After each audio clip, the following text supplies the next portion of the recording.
বন্ধুরা, আজকে আমি চিকেন পকোড়া বানাবো। তো সেই জন্য আমি বোনলেস চিকেন নিয়েছি। তো এবার আমি চিকেনটা বিভিন্ন মশলা দিয়ে মাখিয়ে নেব। তো প্রথমে আমি দিয়ে দিলাম আদা বাটা, তারপর কাঁচা লঙ্কা বাটা, গোলমরিচ গুঁড়ো, পোস্তদানা, চাট মশলা, একটা ডিম দিয়েছি, আর পরিমাণ মতো চালের গুঁড়ো দেব। দিয়ে আমি দেব পরিমাণ মতো নুন আর হলুদ গুঁড়ো। এবার সমস্ত উপকরণ দিয়ে চিকেনটাকে খুব ভালো করে মাখিয়ে নেব।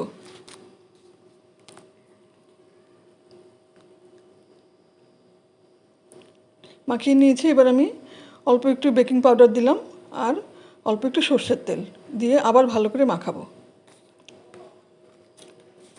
মাখিয়ে নিয়েছি আমি, ঘন্টাখানেক ঢাকা দিয়ে রেখে দেব। এবার আমি কড়াইতে তেল গরম করে নিলাম, দিয়ে আমি চিকেনগুলো ভেজে তুলব।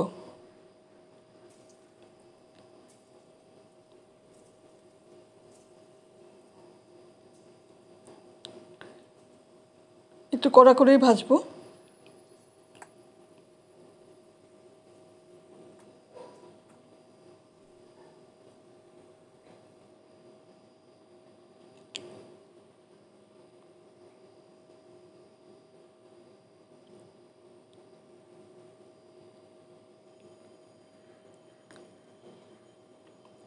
হয়ে গেছে ভাজা।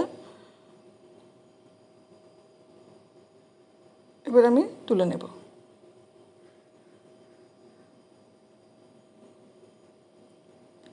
এবার বাকি চিকেনগুলো একইভাবে ভেজে নেব।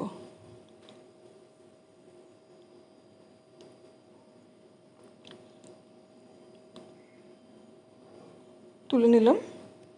এবার সার্ভ করে দেব।